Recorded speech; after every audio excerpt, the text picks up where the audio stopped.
Apa kabar semuanya? Kali ini kita akan membuat tutorial bagaimana cara mengerjakan uji kompetensi tahun 2024. Ini soalnya sama dengan tahun 2023 kemarin. Ada beberapa konfigurasi yang kita lakukan, urutannya dari nomor 1 hingga nomor 17.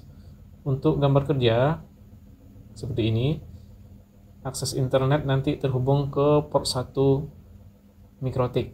Bisa kita lihat di sini, terhubung ke port 1 mikrotik dari internet ke sini. Ya, selanjutnya untuk jaringan LAN-nya menggunakan switch, ini menggunakan port 2 nantinya. Ini port 2 terhubung ke jaringan LAN. Dan port 3 terhubung langsung ke access point nantinya. Oke, setelah itu kita akan mengerjakannya menggunakan VirtualBox.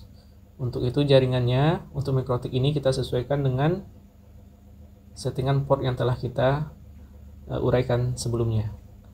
Untuk network adapter 1 itu menggunakan bridge adapter karena terhubung ke port 1 internet. Dan port 2-nya itu menggunakan internal network menggunakan nama kabel LAN, ini untuk port 2. Dan untuk port 3 seperti yang sudah diuraikan tadi, yaitu menggunakan kabel hotspot atau alirannya ke access point nantinya. Dan kita membutuhkan untuk pengujian yaitu Windows 7. Di sini settingannya menggunakan kabel network. Jika ngetes kabel LAN atau hasil jaringan LAN, ini bisa kita klik kabel LAN. Selanjutnya untuk pengetesan hotspot nanti kita bisa klik hotspot. Oke, untuk pertama kita cek nanti konfigurasi LAN. Jadi kita atur aja ini pada posisi kabel LAN terlebih dahulu. Oke, kita mulai mikrotiknya. Di sini mikrotiknya sudah ada, ya. Ini kita ketik admin, password kosong.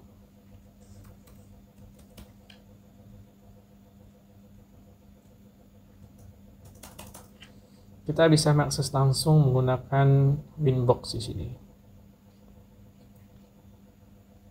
Di sini kita pilih yang MAC address, lalu kita koneksikan. Oke.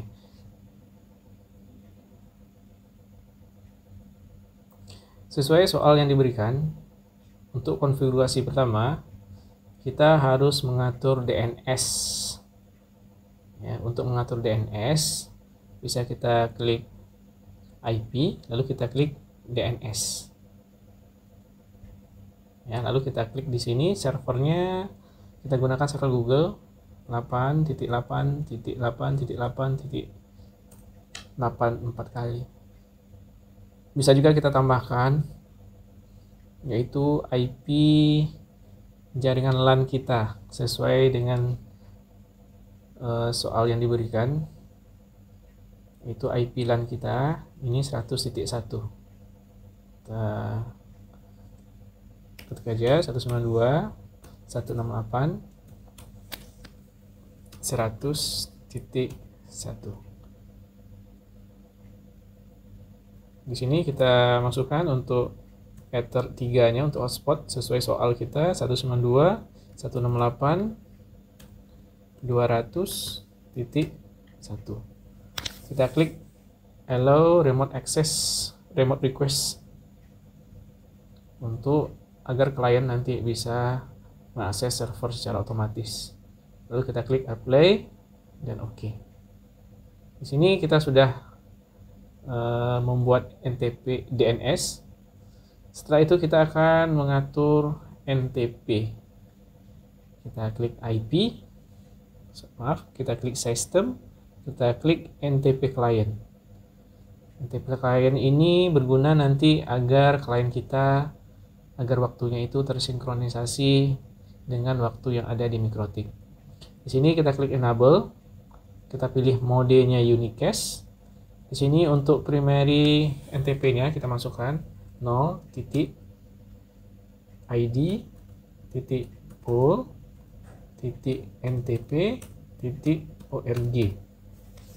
Untuk sekunderinya kita gunakan 1.id.pool.ntp.org.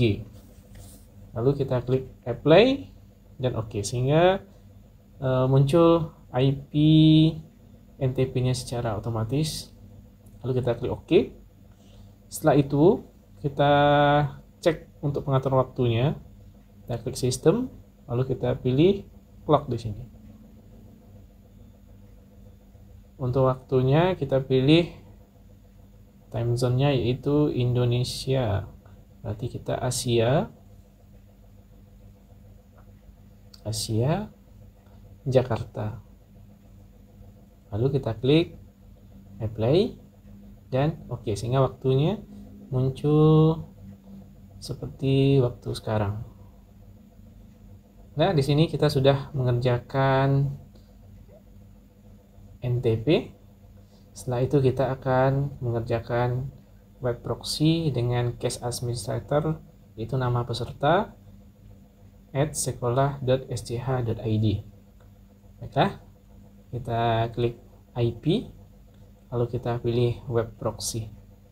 Di sini kita pilih enable, portnya sudah 8080.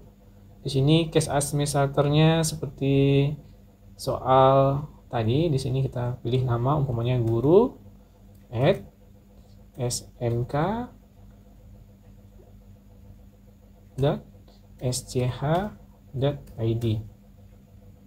Ya, lalu kita pilih case on this. Lalu kita klik apply dan oke. Nah, di sini kita sudah mengatur web proxy. Untuk web proxy-nya secara otomatis bisa diakses oleh klien nantinya tanpa pengaturan di browser. Kita bisa mengatur langsung settingannya di firewall. Sini langsung saja kita pilih firewall di sini.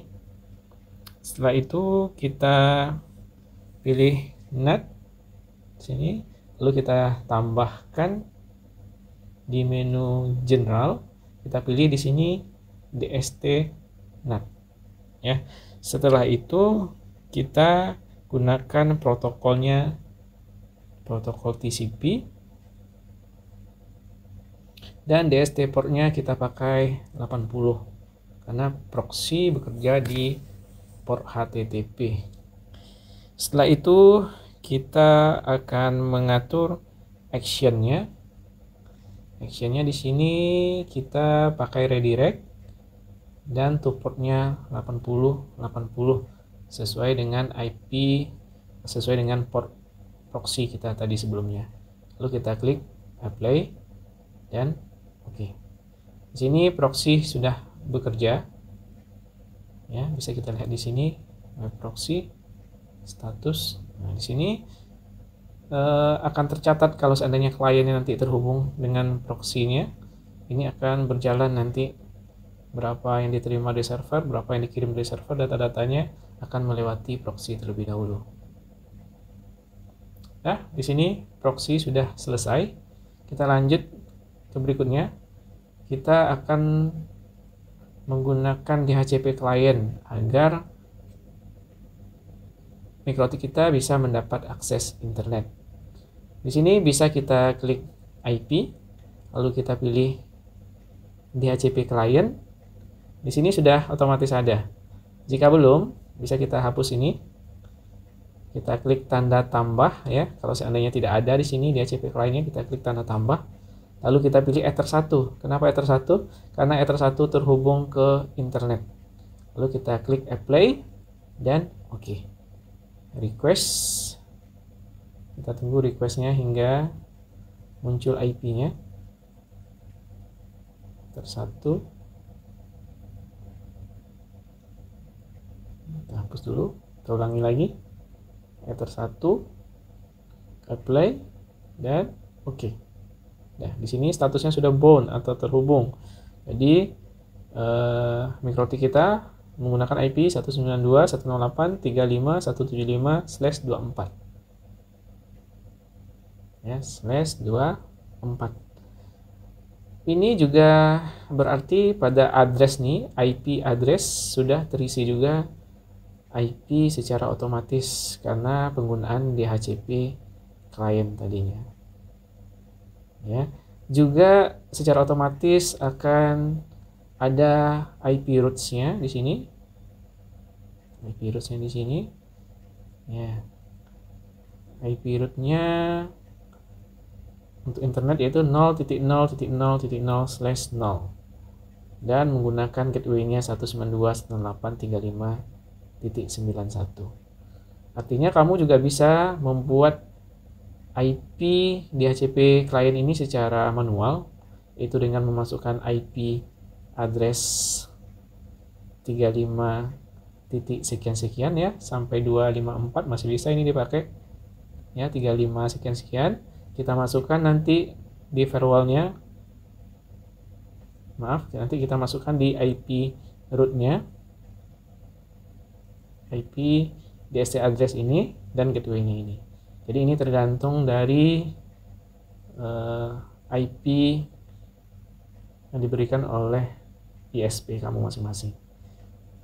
Oke, berarti di sini kita sudah selesai membuat jaring internet.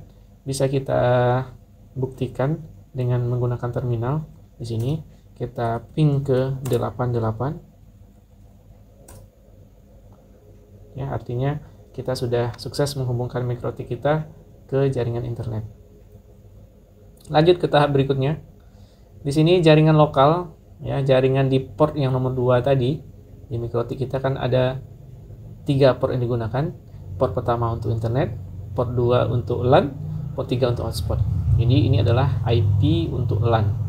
Untuk membuatnya, langkah-langkahnya kita klik IP, lalu kita pilih address. Lalu kita klik tanda tambah add ini. Sesuai soal, kita masukkan IP-nya 192.168.100.1. Ini jangan lupa kita ganti interface yang kita gunakan sesuai gambar kerja tadi berada pada Ether 2. Lalu kita klik apply dan oke. Kita lanjut saja. Untuk jaringan wireless atau untuk access point nanti IP-nya ini /24. Bisa kita cek di sini. Untuk tadi slashnya lupa. Slashnya itu /25. Ya. Setelah itu kita tambahkan IP untuk access point sesuai soal 192.168.200.1/24. Ethernya kita ganti Ether 2 untuk LAN, Ether 3 untuk hotspot. Lalu kita klik apply dan oke. Di sini kita sudah mengerjakan soal nomor 6 dan soal nomor 11. Selanjutnya kita akan membuat DHCP pool 99 klien. Artinya kita akan men-setting IP yang diberikan oleh mikrotik ini melalui jaringan LAN nanti sebanyak 99 klien. Untuk itu kita akan buat dengan cara klik IP, kita klik IP, lalu kita pilih DHCP server. Lalu kita pilih DHCP setup. Ini jangan lupa kita ganti ya, sesuaikan dengan Ethernya. Kita tadi menggunakan Ether 2 untuk jaringan LAN. Lalu kita klik next. Secara otomatis akan muncul IP network dan IP gateway sesuai dengan IP address yang kita masukkan tadi pada Ether 2. Di sini harus kita ganti. Kita membutuhkan 99 klien, artinya kita harus mengurangi IP klien kita ini menjadi 100. Ya, jadi IP-nya 100.2 sampai 100.100, artinya itu 99 klien. Lalu kita klik next. DNS-nya boleh kita tambahkan 1 DNS Google 8.8.8.8. Lalu next. List name-nya kita biarkan saja dan oke. Sampai di sini kita sudah memberikan IP secara otomatis kepada klien kita pada Ether 2. Artinya ketika kita sambungkan kabel jaringan dari port 2 ke klien kita ini, artinya akan dapat IP secara otomatis dari MikroTik. Untuk membuktikannya, bisa kita tekan di klien ini Windows R, lalu kita ketik cmd, lalu kita klik ipconfig di sini. Ya, IP-nya belum berganti. Kita ulangi lagi di sini, control panel, kita pilih network, kita change adapter setting, coba kita disablekan terlebih dahulu, lalu enablekan lagi. Oke, kita cek IP-nya dengan ketik ipconfig lagi. Di sini muncul IP 192.168.100.100. Artinya IP ini diberikan oleh MikroTik melalui port 2 tadi. Kita memberikan klien tadi dari 100.2 sampai 100.100. Artinya ini langkah-langkah ini sudah benar. Namun, klien kita ini pastinya belum terhubung ke internet. Bisa kita pastikan dengan ketik ping 8.8.8.8. Tidak ada terhubung internet sama sekali. Karena di sini kita belum mengatur firewall NAT-nya. Untuk itu, kita atur terlebih dahulu, klik IP, lalu kita pilih firewall, lalu kita pilih NAT, klik tanda tambah, ya. Pada tab General, kita pilih SRC NAT, lalu out interface-nya Ether 1. Jangan lupa Ether 1. Kenapa Ether 1? Karena Ether 1 nanti penghubung jaringan kita ke internet. Lalu action-nya kita pilih masquerade. Lalu apply dan oke.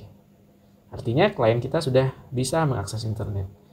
Bisa kita cek langsung di sini dengan ketik ping 88. Nah, berarti di sini kita sudah berhasil memberikan klien IP secara otomatis dan bisa mengakses internet. Lanjut kita ke soal nomor 8, yaitu membuat firewall agar IP 100.2 sampai 100.50 tidak dapat ping ke router. Ini kita klik IP, lalu kita pilih firewall, lalu kita pilih tab filter rules. Di sini kita pilih add tambah, chain-nya kita pilih input. SRC address adalah source address, artinya adalah sumber di mana IP yang akan kita batasi sesuai dengan soal ini 100.2 sampai 100.50. Nanti di sini kita pilih IP-nya 192.168.100.2 sampai 192.168.100.50. Untuk DST address atau destination address-nya, tujuan kita agar tidak bisa koneksi ping. Untuk router kita gunakan alamat 192.168.100.1. Setelah itu action-nya kita pilih drop. Ya, drop artinya jatuh, jaringannya jatuh, jadi tidak akan bisa mengakses ping nanti. Dan ini protokolnya ICMP karena ping bekerja pada protokol ICMP. Lalu kita pilih apply dan oke. Artinya di sini kita sudah tidak bisa ping ke router kita. Bisa kita cek di sini ping 192.168.100.1. Masih connect. Kenapa masih connect? Karena IP kita 100.100, sementara yang dibatasi adalah dari 100.2 sampai 100.50. Untuk pembuktiannya, berarti kita harus mengganti komputer kita ini dengan IP yang sesuai soal. Caranya, kita klik control panel, lalu kita pilih network and sharing center, lalu kita pilih change adapter setting, kita klik kanan di sini, properties, kita pilih IP versi 4. Di sini kita masukkan IP secara manual dulu untuk membuktikan apakah sudah tidak bisa mengakses ping nantinya. 192.168.100.50. Subnet mesh-nya 255.255/25, berarti di sini 128. Gateway-nya 192.168.100.50. 100.1. Untuk DNS-nya, DNS Google 8, 8, 8, dan 8. Lalu oke. Oke, kita enable disablekan dulu. Lalu kita enablekan. Oke, kita cek ipconfig dulu untuk membuktikan IP kita sudah berubah, yaitu 100.50. Sekarang kita akan ping ke gateway kita atau router pada port 2 kita, 192.168.100.1. Klik, ya tidak terjadi apa-apa, tidak bisa melakukan ping karena sudah kita batasi pada filter rules-nya. Artinya di sini sudah berhasil. Sedangkan untuk ping ke 88 atau ping internet masih bisa. Artinya kita sudah berhasil di sini. Klien sudah tidak bisa mengakses router. Lanjut ke soal berikutnya. Membuat filter membatasi ping dari 151 sampai 100 tidak bisa ping ke klien wireless. Caranya sama dengan tadi. Sama persis. Cuman perbedaannya di sini saja. Kita klik filter rules, lalu kita klik tanda tambah. Chain-nya sama, input di sini. SRC address adalah sumber IP yang akan dibatasi itu sesuai dengan soal, yaitu 192.168.100.51 sampai 192.168.100.100. Untuk destination address-nya, tujuannya berarti kita menetapkan IP gateway dari hotspot kita nantinya. Sesuai dengan soal, kita masukkan IP gateway hotspot kita nantinya, yaitu 192.168.200.1. Ya, protokolnya sama, yaitu ICMP. Action-nya kita pilih drop. Lalu kita klik apply dan oke. Artinya di sini kita tidak bisa ping ke klien wireless nantinya, yaitu ping 192.168.200.1 atau .2, .3 atau titik berapapun, ya, asalkan jaringan wireless dengan IP gateway ini tidak akan bisa diakses nantinya. Kenapa di sini masih bisa diakses? Bisa kita cek di sini. 51 sampai 50. Kenapa bisa diakses di sini? Karena IP kita 100.50. Artinya ini berada di luar, ya, berada di luar jangkauan filter rules yang kita buat sebelumnya. Untuk itu kita kembalikan IP kita secara otomatis sebelumnya, yaitu 100.100. Kembalikan lagi normal di sini. Oke. Setelah itu kita ipconfig lagi. Artinya sekarang sudah 100.100. Kita buktikan kembali lagi. Apakah sudah tidak connect ke 200.1? Dan berhasil tidak connect ke 200.1. Di sini kita sudah berhasil men-setting hingga nomor 9. Lanjut ke nomor 10, yaitu membuat agar setiap akses router tercatat di logging dan tersimpan di disk. Kenapa logging ini diperlukan? Karena logging ini akan mencatat segala sesuatu perubahan yang ada di mikrotik kita. Jadi ini sangat berguna sekali kalau seandainya mikrotik kita ada diutak-atik oleh orang admin yang nggak dikenal umpamanya, itu sudah tercatat di logging nantinya. Bagaimana caranya? Kita mulai saja. Kita klik IP. Maaf, di sini kita langsung sistem, lalu kita pilih logging. Di sini untuk actionnya kita ganti semuanya menjadi disk, artinya akan tersimpan di hard disk nantinya. Simpan aja disk, apply. Ini juga kita simpan ke disk, apply. Ini juga simpan ke disk, apply. Oke. Untuk hasilnya kita lihat di log sini. Ini log. Ya. Untuk membuat log ini kita perlu firewall juga, ya. Kenapa perlu firewall? Karena untuk pengaturannya agar inputnya bisa mendeteksi nanti. Jadi kita klik IP, lalu kita pilih firewall.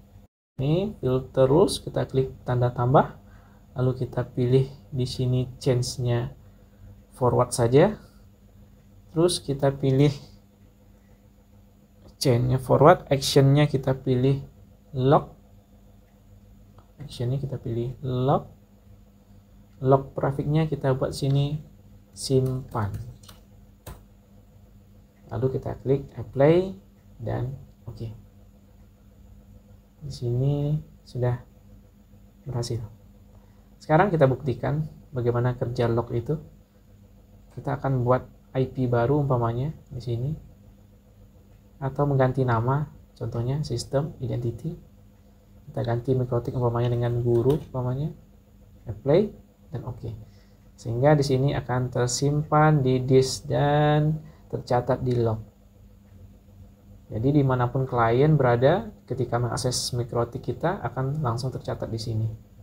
Juga berfungsi sebagai keamanan kalau jaringan kita, mikrotik kita sudah diakses oleh orang lain, kita bisa tahu.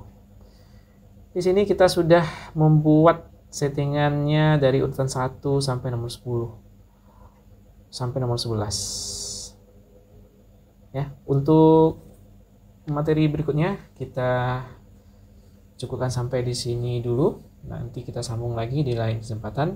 Demikian tutorial kali ini, semoga bermanfaat dan sampai jumpa.